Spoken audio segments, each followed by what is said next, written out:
बीते दिनों मंडे को यानी कि सोमवार को न केवल भारतीय बाजार में बल्कि दुनिया भर के अंतर्राष्ट्रीय शेयर मार्केट्स में बहुत ज्यादा भारी गिरावट देखने को मिली और बताया जा रहा है कि इस पूरी गिरावट की वजह से भारतीय बाजार में निवेशकों के 17 लाख करोड़ रुपए जो है गायब हो गए हैं। तो ऐसे में सवाल पूछना लाजमी है कि आखिर ये जो गिरावट हुई थी, ये जो ब्लडी मंडे आया था, इस मंडे का कारण क्या था, इस गिरावट का कारण क्या था, आखिर स्टॉक मार्केट क्रैश क्यों हुआ, इसके पीछे के क्या कारण थे, उन्हीं कारणों पर आज हम चर्चा करने की कोशिश करेंगे, उन्हीं कारणों पर बात करेंगे। मेरा नाम है अक्षय और आपका स्वागत है दृष्टि आईएएस चैनल की इस नई वीडियो में।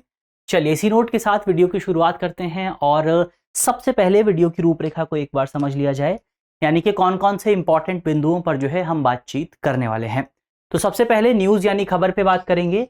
खबर के बाद स्टॉक मार्केट में जो क्रैश आया है उस क्रैश के कारण क्या हैं, कुछ जनरल कारण पर बात करेंगे। फिर एक और इंपॉर्टेंट कारण आता है और वो है येन कैरी ट्रेड का। तो येन कैरी ट्रेड क्या होता है, इसके पूरे कॉन्सेप्ट को समझेंगे और जब आप कॉन्सेप्ट को समझेंगे तो फिर आप आसानी से पता लगा पाएंगे कि इस येन कैरी ट्रेड की वजह से, इसकी अनवाइंडिंग की वजह से, दरअसल इसकी अनवाइंडिंग की वजह से अंतर्राष्ट्रीय बाजार में इतना बड़ा संकट कैसे देखने को मिला, उस पर भी बात करेंगे। फिर शेयर मार्केट के कुछ बेसिक्स भी समझेंगे कि आखिर शेयर मार्केट क्या है, कैसे काम करता है, क्यों उठता है, क्यों गिरता है, शेयर की वैल्यू कैसे तय होती है, उसका मूल्य कैसे निर्धारित होता है, इसको भी समझेंगे। अंत में आपके लिए एक सवाल भी होगा, प्रीलिम्स का सवाल है और अगर आप वीडियो को ध्यान से देखेंगे तो आसानी से उस सवाल के जवाब को आप दे पाएंगे। इसके अलावा जो हमारा पूरा टॉपिक है जीएस पेपर 3 से जुड़ा हुआ है, आप इसे भारतीय अर्थव्यवस्था और शेयर बाजार जैसे यानी कि शेयर मार्केट जैसे टॉपिक से जोड़ करके देख सकते हैं। चलिए इसी नोट के साथ वीडियो की शुरुआत करते हैं और सबसे पहले खबर पे बातचीत कर ली जाए कि खबर हमें यहाँ पर क्या देखने को मिली है। खबर की अगर आप बात करें तो सोमवार को यानी कि मंडे को दुनिया भर के शेयर जो बाजार रहे उन सभी बाजारों में हमें भारी गिरावट देखने को मिली। सबसे पहले भारतीय शेयर बाजार की बात करें तो हमारा जो सेंसेक्स है, सेंसेक्स यानी कि जो बीएसई का बेंचमार्क इंडेक्स है, बॉम्बे स्टॉक एक्सचेंज का जो बेंचमार्क इंडेक्स है सेंसेक्स, उसमें अगर आप देखें तो आपको 3.31% की गिरावट नजर आई है और सेंसेक्स जो है वो आपका 78,295 पर बंद हुआ। निफ्टी की अगर आप बात करें, निफ्टी 50 को अगर आप देखें तो ये आपका एनएसई यानी कि नेशनल स्टॉक एक्सचेंज का बेंचमार्क इंडेक्स है और निफ्टी में 824 पॉइंट की गिरावट यानी कि तकरीबन 3.33% की गिरावट आपको देखने को मिली है और जो निफ्टी 50 है वो आपका 23,893.70 अंक पर आकर के बंद हुआ। तो ये भारी गिरावट आपको शेयर बाजार में देखने को मिली और इस मार्केट क्रैश की वजह से, जो शेयर मार्केट क्रैश हुआ था, इस क्रैश की वजह से बताया जा रहा है कि भारतीय शेयर बाजार में निवेशकों का तकरीबन 17.11 लाख करोड़ जो निवेश था, जो रुपए थे, वो गायब हो गए हैं, वो वॉश आउट हो गए हैं। तो ये बड़ा झटका जो है अंतर्राष्ट्रीय भारतीय बाजार में आपको देखने को मिला है। लेकिन अब ये जो गिरावट है ये केवल भारतीय बाजार में नहीं आई है, ये गिरावट भारत समेत दुनिया की बहुत सारी जो बड़ी इकोनॉमीज हैं वहां पर आपको देखने को मिली है। और सबसे ज्यादा जो गिरावट आई है वो आई है जापान के शेयर बाजार में। जापान के शेयर बाजार की अगर आप वैल्यू की बात करें तो उसमें जो गिरावट आई थी मंडे को वो 12% के आसपास थी। आप सोच करके देखिए कि भारत जैसी इकोनॉमी में अगर 3% की गिरावट आती है तो निवेशकों के 17 लाख करोड़ रुपए गायब हो जाते हैं। अब आप सोचिए कि जापान में क्या हुआ होगा जहां पर बाजार में 12% की गिरावट आई है। तो जापान का बाजार जो है वर्तमान स्थिति में बहुत बड़े आपातकालीन संकट से गुजर रहा है, आप इसको कह सकते हैं इकोनॉमिक इमरजेंसी से गुजर रहा है। इसके अलावा जापान के साथ साथ ताइवान का जो स्टॉक एक्सचेंज है उसमें तकरीबन 8.35% की गिरावट आई है। साथ ही दक्षिण कोरिया का जो स्टॉक एक्सचेंज है उसमें 9% की गिरावट आई। चाइना का जो शंघाई स्टॉक एक्सचेंज है उसमें 2.6% की गिरावट आई। हांगकांग के स्टॉक एक्सचेंज में भी अगर आप देखें तो 1.2% की गिरावट आई। और इसके साथ साथ अमेरिका के स्टॉक एक्सचेंज जो है, अमेरिका का जो आपका इंडेक्स है वहां पर भी आपको गिरावट देखने को मिली और जो यूरोपियन कंट्रीज का इंडेक्स है वहां पर भी आपको मंडे को गिरावट देखने को मिली। तो ओवरऑल जो मंडे रहा, जो सोमवार रहा, ये सोमवार आपका भारतीय शेयर बाजार के लिहाज से और अंतरराष्ट्रीय मार्केट के लिहाज से बहुत ज्यादा खराब रहा। यहां पर निवेशकों का बहुत ज्यादा पैसा जो है वो इस पूरे क्रैश की वजह से बर्बाद हो गया है। तो ये हमने बेसिकली खबर की बात की कि आपका खबर क्या है, उसके कॉन्टेक्स्ट को समझा। अब यहां पर सवाल उठता है कि आखिर जो इतना बड़ा क्रैश आया है, जो इतने सारे पैसे गायब हुए हैं, उसका कारण क्या है, उसके पीछे के कारण पर अगर आप सवाल पूछने की कोशिश करें तो कारणों को अगर आप समझें तो इसका कोई एक कारण आपको नजर नहीं आएगा, इसके बहुत सारे कारण आपको नजर आएंगे, बहुत सारी चीजें रहीं जिन चीजों ने आपस में एक साथ इंटरैक्ट किया और उस इंटरैक्शन का परिणाम रहा कि अंतरराष्ट्रीय स्तर पर हमें इतनी ज्यादा गिरावट देखने को मिली। कौन कौन से कारण हो सकते हैं? तो इसमें आप जो है जो वैश्विक विकास का एक बड़ा फिनोमिना चल रहा है कि अब हमारी जो दुनिया की इकोनॉमी है उसमें थोड़ी सी गिरावट आ सकती है, वो एक कारण हो सकता है। साथ ही अंतरराष्ट्रीय स्तर पर, भू राजनीतिक स्तर पर आपको जो तमाम घटनाएं देखने को मिल रही हैं, उन घटनाओं का जो है प्रभाव आपको दुनिया भर के स्टॉक मार्केट पर देखने को मिल सकता है। अब कारण की बात करें तो इस कारण के दो इमीडिएट कारण हो सकते हैं। इस पूरी घटना के आपको दो इमीडिएट रीजन मिल सकते हैं। सबसे पहला एक रीजन यह है कि हाल ही में अमेरिका के लेबर डिपार्टमेंट की ओर से, अमेरिका का जो श्रम विभाग है उसकी ओर से देश में बेरोजगारी को लेकर के कुछ आंकड़े जारी किए गए थे, जिन आंकड़ों से पता लगा कि अमेरिका में जो है बेरोजगारी की दर बढ़ रही है। कितनी बढ़ रही है? तो इन डेटा से पता लगा कि अमेरिका में जून महीने में जो बेरोजगारी दर थी वो 4.1% से बढ़कर के 4.3% के आसपास आ गई थी। यानी कि ओवरऑल अमेरिका में आपका जो बेरोजगार लोगों की संख्या है वो बढ़ी है। और जब किसी देश में बेरोजगारी बढ़ती है तो इसका मतलब यह होता है कि वहां पर प्रोडक्शन कम होगा, लोगों के पास रोजगार नहीं है, संसाधनों का यूटिलाइजेशन नहीं हो रहा है, और अंततः इसका परिणाम यह रहता है कि आपका देश मंदी की चपेट में जा सकता है, यानी कि रिसेशन के अंदर आ सकता है। तो अब अमेरिका की इकोनॉमी को लेकर भी खतरा मौजूद है कि अमेरिका की इकोनॉमी भी जो है मंदी की चपेट में जा सकती है। और क्योंकि अमेरिका जो है वो दुनिया की सबसे बड़ी इकोनॉमीज में से एक है, सबसे बड़ी अर्थव्यवस्थाओं में से एक है, और अमेरिका की इकोनॉमी दुनिया के बहुत सारे देशों की इकोनॉमी को प्रभावित करती है। तो इसकी वजह से अगर अमेरिका की इकोनॉमी में मंदी आती है तो इसका मतलब यह हुआ कि आपको दुनिया की जो इकोनॉमी है, जो वैश्विक अर्थव्यवस्था है, वहां पर भी संकट पैदा होता हुआ नजर आ सकता है, वहां पर भी खतरा पैदा होता हुआ नजर आ सकता है। तो एक तो ये आशंका बनी हुई है तमाम जो निवेशक हैं उनके बीच में कि अब जो है दुनिया में मंदी आने वाली है, तो अब हमें अपने पैसे को मार्केट से बाहर निकालना है। इसका दूसरा कारण क्या है? दूसरा कारण यह है कि हमें जो आपका मिडिल ईस्ट है, जो आपका अगर आप देखें जो हमारा जो पश्चिम एशिया है, वहां पर आपको जो वेस्ट एशिया है वहां पर आपको बहुत ज्यादा अनसर्टेनिटी देखने को मिल रही है। अनसर्टेनिटी किस लिहाज से? तो ईरान के कई ऑफिशियल्स ऐसे रहे, ईरान के कई ईरान द्वारा समर्थित कई ऐसे महत्वपूर्ण व्यक्ति रहे जिनकी हत्या कर दी गई, और इस हत्या का आरोप लगाया गया इजराइल पर। जैसे हाल ही में आपने देखा हमास के जो पॉलिटिकल लीडर थे उनकी हत्या कर दी गई, हिजबुल्लाह के पॉलिटिकल लीडर की हत्या कर दी गई, इसके अलावा ईरान के कई जनरल्स थे जिनकी हत्या दमास्कस में कर दी गई, और इन तमाम हत्याओं का आरोप लगा इजराइल पर।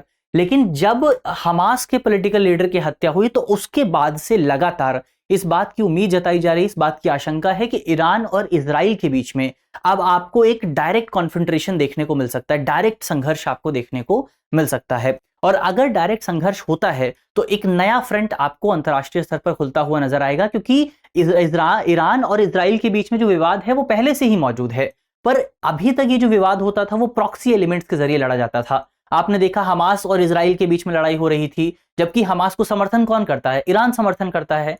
लेकिन अभी तक ये दोनों देश जो थे वो आपस में सामने नहीं आए थे, आपस में प्रत्यक्ष तौर पर दोनों के बीच में लड़ाई नहीं हुई थी। पर अब ऐसी उम्मीद है कि प्रत्यक्ष तौर पर यहां पर आपको युद्ध देखने को मिल सकता है। पहले से ही अंतरराष्ट्रीय स्तर पर कई युद्ध मौजूद हैं। रशिया और यूक्रेन के बीच में युद्ध हो रहा है, अभी तक उस युद्ध का कोई परिणाम सामने नहीं आया है। इजराइल और हमास के बीच में गाजा पर युद्ध चल रहा है, और अगर एक और फ्रंट खुलता है युद्ध का तो इसकी वजह से दुनिया की जो इकोनॉमी है वो और ज्यादा प्रभावित हो सकती है, उसमें और ज्यादा अनिश्चितता और ज्यादा अनसर्टेनिटी आपको देखने को मिल सकती है। तो ये भी निवेशकों के बीच में एक डर पैदा करती है, और इस डर का परिणाम रहता है कि निवेशक मार्केट से अपना पैसा वापस निकाल लेते हैं, जिसकी वजह से मार्केट गिर जाता है। अब एक तो इमीडिएट कारण यह था कि अमेरिका के श्रम विभाग की ओर से रिपोर्ट आई थी। दूसरा इमीडिएट कारण है इसका येन कैरी ट्रेड। अब येन कैरी ट्रेड क्या होता है, इसका इंपैक्ट कैसे रहा, वो आप तब समझेंगे जब आपको पता होगा कि येन कैरी ट्रेड होता क्या है और इसका क्या प्रभाव रहा था। तो एक बार येन कैरी ट्रेड को समझ लेते हैं कि येन कैरी ट्रेड होता क्या है। येन कैरी ट्रेड में अगर आप देखें यहां पर दो शब्द आपको मिलेंगे, इसमें एक शब्द है येन और एक शब्द है कैरी ट्रेड। तो इसमें येन, तो अब इसके मतलब को समझने के लिए हमें दोनों शब्दों के मतलब को समझना होगा। तो येन को तो हम जानते ही हैं, जापान की मुद्रा है, यानी कि पूरा टॉपिक जो है जापान से जुड़ा होगा येन कैरी ट्रेड का। और कैरी ट्रेड का मतलब क्या होता है? कैरी ट्रेड बेसिकली आपका एक अंतरराष्ट्रीय स्तर पर निवेशकों का एक तरीका है। किस चीज का तरीका है? ये वो तरीका है जिस तरीके के माध्यम से निवेशक अपना पैसा जुटाते हैं, निवेशक जो है इन्वेस्टमेंट करते हैं, पैसा कमाने की कोशिश करते हैं। क्या किया जाता है इस तरीके में?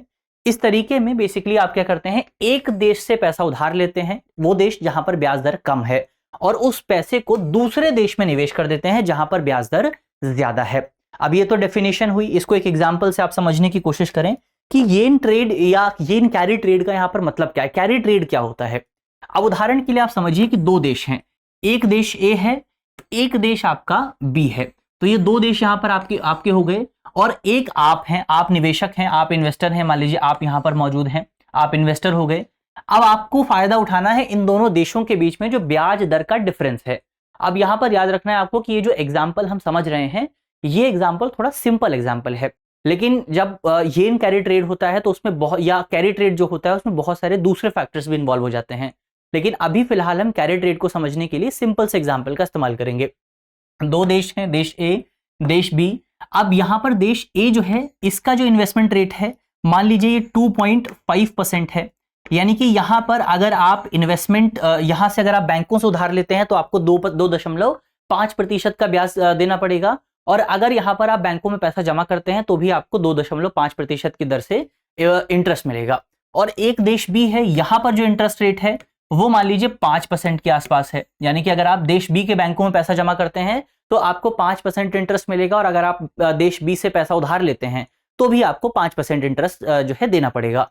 अब आप यहां पर निवेशक हैं, आप थोड़ा सा दिमाग लगाते हैं और आप क्या करते हैं, आप यहां से पैसा उधार लेते हैं। आप क्या करेंगे, यहां से मान लीजिए आप 100 रुपए उधार लेते हैं, और इस 100 रुपए को आपने देश ए से जो उधार लिया है, इस 100 रुपए को आप यहां पर इन्वेस्ट कर देंगे। यहां पर आपने इन्वेस्ट कर दिया 100 रुपए।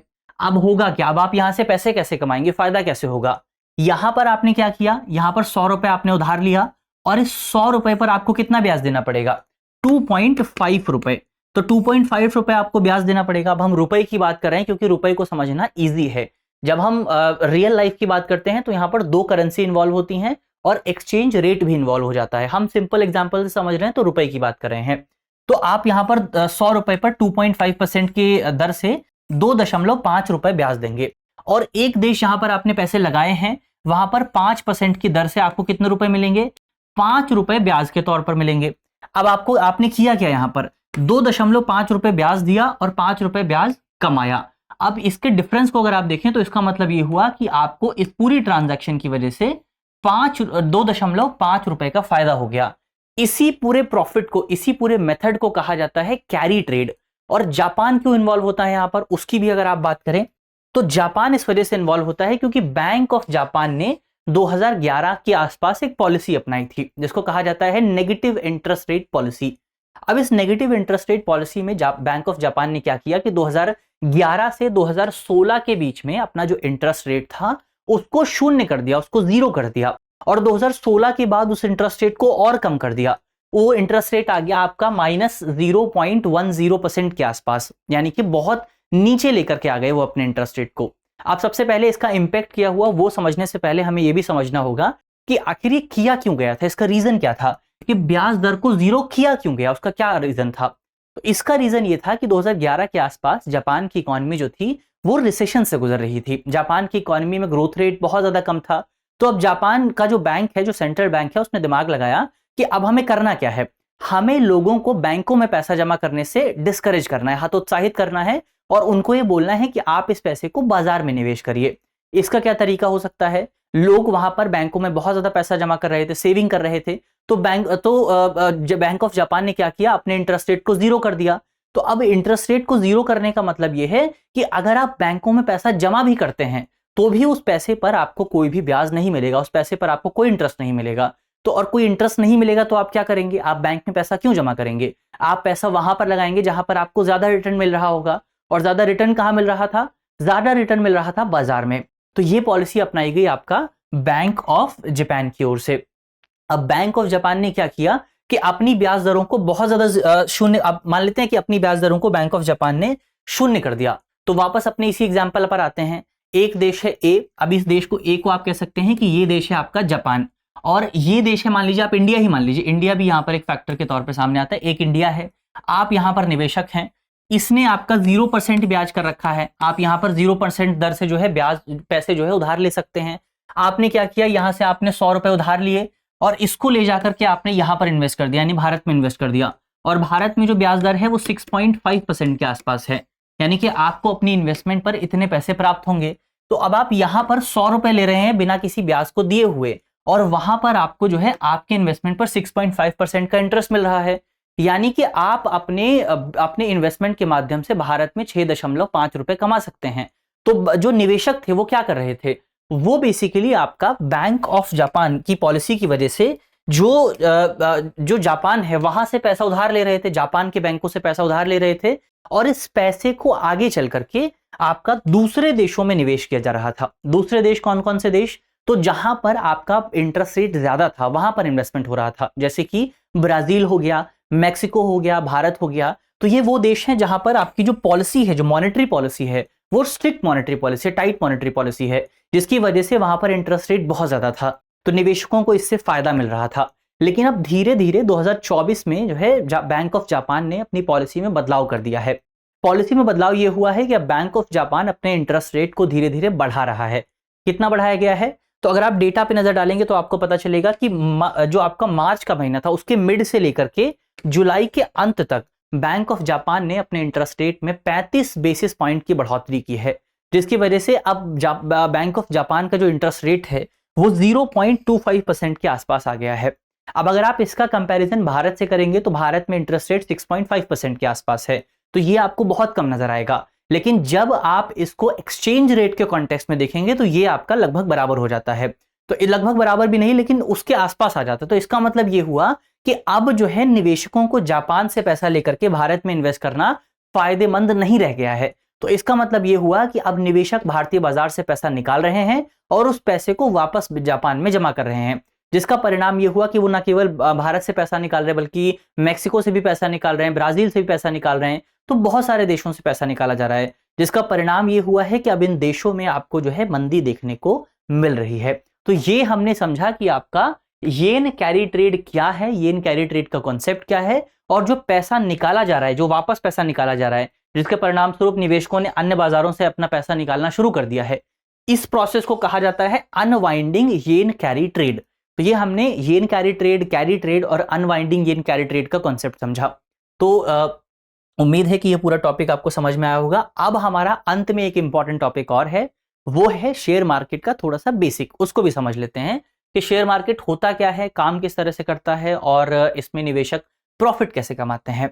तो अगर आप सबसे पहले बात करें कि शेयर मार्केट होता क्या है, तो आप कह सकते हैं शेयर मार्केट एक रेगुलेटेड इकोसिस्टम है, यानी कि एक नियंत्रित वातावरण है जहां पर शेयर को खरीदा और बेचा जाता है। इसको आप जो है एक सब्जी के बाजार से कंपेयर कर सकते हैं। आप जो है बाजार में सब्जी खरीदने जाते हैं और जो सब्जी बेचने वाला है वो सेलर है, आप परचेजर हैं, आप बायर हैं, और आपके सामने एक सब्जी मौजूद है।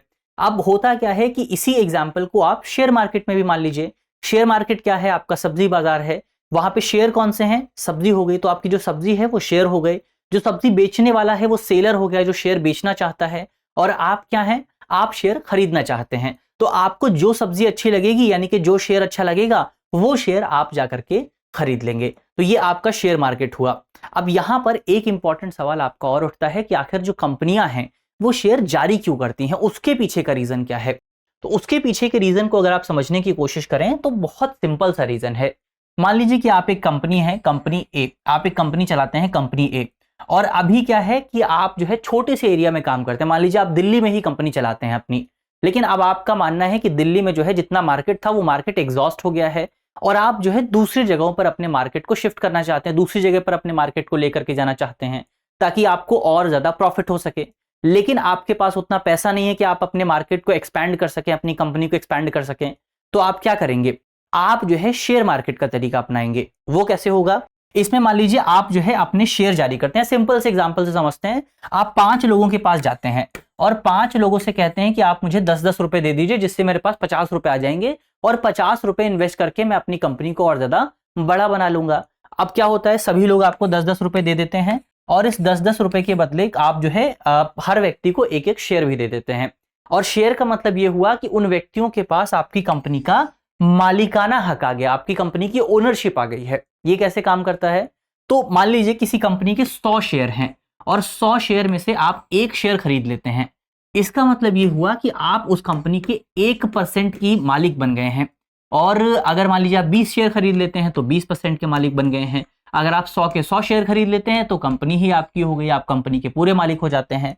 तो वापस एग्जाम्पल पर आते हैं। आप एक कंपनी है, आपने हर व्यक्ति से 10-10 रुपए इकट्ठा किए, आपके पास 50 रुपए हो गए। आपने इस 50 रुपए को क्या किया, इस 50 रुपए को आपने इन्वेस्ट कर दिया और इससे आपने अपनी अलग अलग ब्रांचेस बनाई, और इन अलग अलग ब्रांचेस को बनाने के बाद आपको प्रॉफिट भी हुआ, और प्रॉफिट हुआ आपको, मान लीजिए 150 रुपए आपको प्रॉफिट होता है। तो 150 रुपए आपको प्रॉफिट हुआ। अब आप क्या करेंगे, आपने, अब ये जो लोग हैं इन लोगों के पास आपकी कंपनी का मालिकाना हक मौजूद है। तो इसका मतलब ये हुआ कि आपने जो प्रॉफिट कमाया है उस प्रॉफिट में इन लोगों की भी हिस्सेदारी मौजूद है। तो ये जो 150 रुपए हैं, ये 150 रुपए इन 5 लोगों के बीच में भी डिवाइड होंगे, और जो पैसा उनको मिलेगा उस पैसे को कहा जाता है लाभांश, यानी कि डिविडेंड। तो डिविडेंड का कॉन्सेप्ट भी हमने यहां पर समझ लिया कि आप जो इन्वेस्ट करते हैं उस इन्वेस्टमेंट पर, आप जो शेयर खरीदते हैं उस शेयर पर आपको जो भी रिटर्न मिलता है उसको कहा जाता है डिविडेंड। अब इसके अलावा एक कॉन्सेप्ट यहां पर और आता है कि शेयर की वैल्यू जो है वो ऊपर और नीचे कैसे जाती है। सबसे पहले शेयर की वैल्यू बढ़ेगी किस तरह से, अगर आप इसी एग्जांपल में समझें तो यहां पर आप शेयर की वैल्यू बढ़ाएंगे कैसे। अब मान लीजिए यहां पर एक व्यक्ति और है, ये व्यक्ति है, इस व्यक्ति को लगता है कि ये जो कंपनी है, कंपनी ए, ये कंपनी फ्यूचर में जाकर के और बेहतर काम कर सकती है। अभी इसका प्रॉफिट 150 रुपए है और फ्यूचर में जाकर के इसका प्रॉफिट जो है 300 रुपए हो सकता है, या फिर इसको और ज्यादा प्रॉफिट लगेगा। तो अब ये व्यक्ति क्या करता है, इनमें से किसी एक व्यक्ति के पास जाएगा और इनसे कहेगा कि अभी आपने शेयर को खरीदने के लिए जो है 10 रुपए, आपने 5 रुपए दिए हैं, और 5 रुपए देने के बाद बेसिकली आपने शेयर को खरीदने के लिए जो है 10 रुपए दिए हैं, लेकिन मैं आपके शेयर को खरीदने के लिए 12 रुपए देने को तैयार हूं। अब इनमें से कोई एक व्यक्ति सोचता है कि हो सकता है कि अच्छा प्रॉफिट, हो सकता है ये अच्छा सौदा है, हो सकता है कंपनी फ्यूचर में अच्छा करे, लेकिन हो सकता है कंपनी फ्यूचर में अच्छा ना करे। तो इनमें से एक व्यक्ति क्या करता है, एक व्यक्ति अपने शेयर को इस व्यक्ति को बेच देता है। कितने रुपए में, 12 रुपए में। तो अब कंपनी के शेयर की वैल्यू क्या हो गई, 12 रुपए हो गई, पहले कितनी थी, 10 रुपए।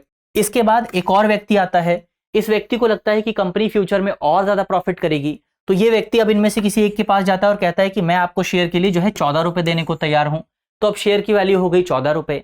दूसरा व्यक्ति आता है, वो कहता है मैं आपको देने के लिए तैयार हूं 20 रुपए, तो शेयर की वैल्यू हो गई 20 रुपए। एक और व्यक्ति आता है, वो कहता है मैं आपको 50 रुपए देने के लिए तैयार हूं, तो शेयर की वैल्यू हो गई 50 रुपए। तो इस तरह से शेयर की वैल्यू डिसाइड होती है कि आप कंपनी को लेकर के क्या सोचते हैं, कंपनी को लेकर के आपके सेंटिमेंट क्या हैं, वो डिसाइड करते हैं कि आपका शेयर की वैल्यू क्या होने वाली है। आप कंपनी को लेकर के क्या सोचते हैं कि कंपनी प्रॉफिट करेगी या प्रॉफिट नहीं करेगी।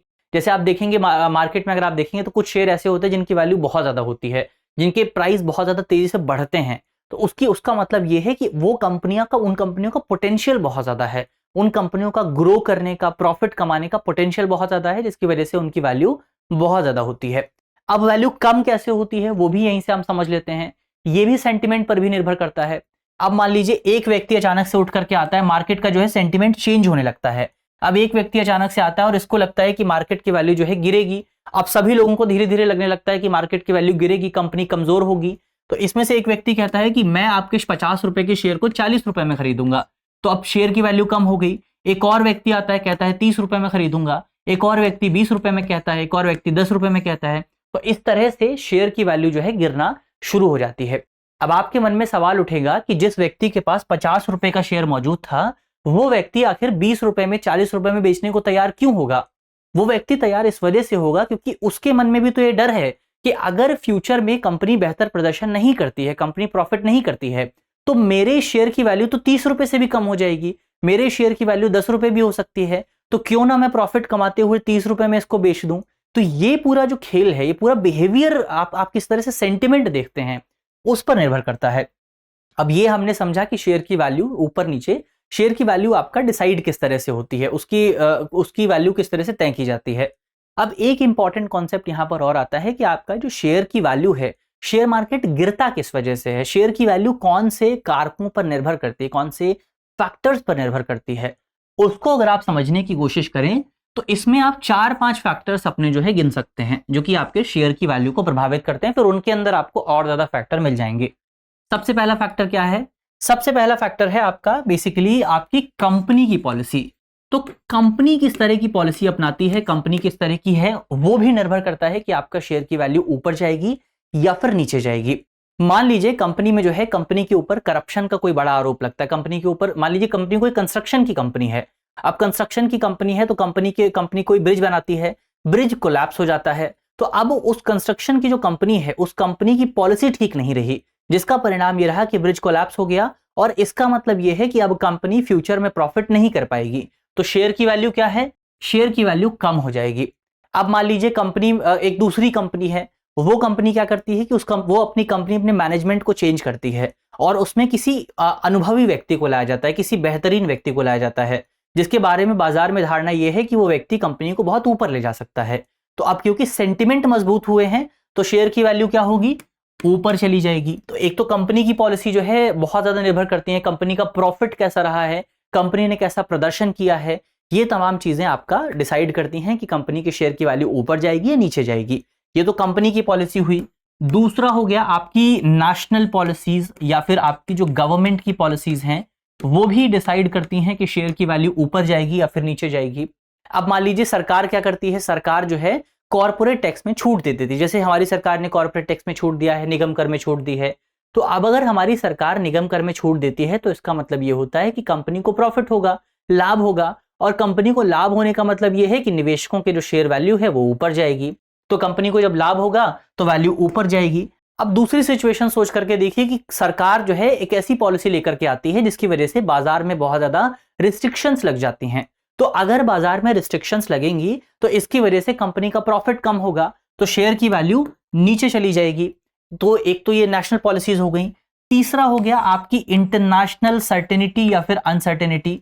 तो इंटरनेशनल सर्टेनिटी या फिर अनसर्टेनिटी भी आपको इफेक्ट करता है कि अंतरराष्ट्रीय स्तर पर क्या घटनाएं हो रही हैं, वो भी तय करती हैं कि शेयर की वैल्यू किस तरह की रहेगी। जैसे जब वो बेसिकली आपका पूरे बाजार को प्रभावित करता है। जैसे कि अगर जैसे कोविड-19 महामारी आई थी, तो जब कोविड-19 महामारी आई थी तो आपने देखा था पूरा बाजार नीचे गिर गया था, लेकिन इसका इंपैक्ट हर शेयर पर एक जैसा नहीं रहा था। लगभग सारे शेयर तो आपके नीचे गिरे थे क्योंकि अंतरराष्ट्रीय स्तर पर एक अनसर्टेनिटी, एक अनिश्चितता मौजूद थी। लेकिन कुछ शेयर ऐसे थे जो कि ऊपर गए थे। कौन से शेयर? तो जो आपका वैक्सीन कंपनियों के, जो आपका ड्रग्स कंपनियों के शेयर थे, वो आपको ऊपर जाते हुए नजर आए थे। तो ओवरऑल जब भी आप ये तय करें कि ये फैक्टर्स कंपनी के शेयर को ऊपर लेके जाएगा या नीचे लेके जाएगा, आपको केवल ये देखना है कि बेसिकली उस फैक्टर के परिणाम स्वरूप कंपनी को प्रॉफिट होगा या फिर नुकसान होगा। अगर प्रॉफिट होगा तो कंपनी के शेयर ऊपर जाएंगे, अगर नुकसान होगा तो कंपनी के शेयर नीचे जाएंगे। एक और सिचुएशन यहां पर इंपॉर्टेंट है, वो है आपका इकोनॉमी में अगर आपकी स्ट्रक्चरल चेंजेस आते हैं, यानी कि आपका संरचनात्मक परिवर्तन आते हैं। इसको आप एक एग्जांपल से समझिए। मान लीजिए कोई रेडियो की कंपनी है। अब एक कंपनी है रेडियो की, कंपनी के शेयर, कंपनी जो है शेयर बाजार से पैसे उठाती है, और अब धीरे धीरे इकोनॉमी में स्ट्रक्चरल चेंज आ रहा है, यानी कि अब धीरे धीरे इकोनॉमी में फोन की कंपनी भी आना शुरू हो गई हैं। तो जैसे जैसे इकोनॉमी जो है हमारी, जैसे जैसे हमारे जो कंज्यूमर्स हैं वो आपका रेडियो से फोन पर शिफ्ट होंगे, तो रेडियो की कंपनी के जो शेयर हैं वो शेयर नीचे चले जाएंगे, क्योंकि अब लोग रेडियो को खरीद नहीं रहे हैं, क्योंकि अब लोगों की प्रेफरेंस में चेंज आ गया है, लोगों के बिहेवियर में चेंज आ गया है। और जब लोगों के बिहेवियर में चेंज आएगा, लोग जो है जब लोग रेडियो को खरीदना बंद कर देंगे, तो इसका मतलब ये होगा कि रेडियो को, जो रेडियो की कंपनियां हैं उनको लॉस होगा, और लॉस होने का मतलब ये है कि उनका शेयर नीचे जाएगा, और इसके परिणाम स्वरूप लोग ज्यादा फोन खरीदेंगे, तो फोन का जो शेयर है वो आपका ऊपर जाएगा। तो ये आपके कुछ फैक्टर्स हैं जो कि आपका किसी बाजार में शेयर की जो वैल्यू है उस वैल्यू को ऊपर या नीचे लेकर के जा सकते हैं। तो 4 फैक्टर्स यहां पर हमने देखे। एक फैक्टर है आपका कंपनी की पॉलिसी, कंपनी से जुड़े जो टॉपिक्स होते हैं। फिर है आपका सरकार की पॉलिसी, देश के भीतर जो टॉपिक्स होते हैं, देश के भीतर जो इंसिडेंट्स होते हैं, जो घटनाएं होती हैं, वो भी आपका इंपॉर्टेंट है। फिर इसके अलावा आपका जो अंतरराष्ट्रीय घटनाएं होती हैं वो भी शेयर की वैल्यू को ऊपर नीचे लेकर के जाती हैं। और फिर है आपका इकोनॉमी में जो स्ट्रक्चरल चेंजेस होते हैं वो भी आपके शेयर की वैल्यू को ऊपर या फिर नीचे लेकर के जा सकते हैं। तो ये ओवरऑल हमने यहां पर शेयर बाजार से जुड़े कुछ इंपॉर्टेंट पॉइंट्स जो थे उनको समझने की कोशिश की। अब यहां पर हमारा टॉपिक समाप्त होता है और अंत में आपके लिए करंट अफेयर का एक सवाल भी है। सवाल में आपसे पूछा गया है कि निम्नलिखित में से कौन सा कारक किसी शेयर के मूल्य को प्रभावित करता है। बहुत विस्तार से हमने इस पर बात की है। ऑप्शंस अगर आप देखें, हमारे ऑप्शन है, ऑप्शन ए देश की राजनीतिक स्थिति, ऑप्शन बी कंपनी द्वारा अपनाई गई पॉलिसी, ऑप्शन सी अंतरराष्ट्रीय घटनाक्रम, या फिर ऑप्शन डी इन उपरोक्त सभी। तो इसका सही जवाब क्या होगा वो जल्दी से आपको कमेंट बॉक्स में बताना है कि इनमें से कौन सा फैक्टर हमारे देश के अंतर्राष्ट्रीय या फिर हमारे देश में जो शेयर की वैल्यू है उस वैल्यू को प्रभावित करता है। मिलते हैं आपसे अगली वीडियो में। इस सवाल का जवाब आपको कमेंट बॉक्स में देना है। अगर आपको वीडियो अच्छी लगी है, कुछ नया सीखने को मिला है, तो वीडियो को शेयर जरूर कीजिएगा अपने साथियों के साथ, अपने दोस्तों के साथ, अपने परिवारजनों के साथ। और इसके साथ साथ अगर आपने अभी तक चैनल को सब्सक्राइब नहीं किया है तो सब्सक्राइब भी कर लीजिए। अब आपसे मिलने का जो सिलसिला है वो लगातार इसी तरह से जारी रहेगा और वीडियो की PDF आपको टेलीग्राम ग्रुप पर मिल जाएगी। मिलते हैं आपसे अगली वीडियो में, तब तक के लिए अपना ख्याल रखिए, ध्यान रखिए, पढ़ते रहिए। धन्यवाद। डियर व्यूअर्स, अपने एग्जाम की तैयारी को और बेहतर करने के लिए हमारे चैनल को लाइक, शेयर और सब्सक्राइब करना न भूलें।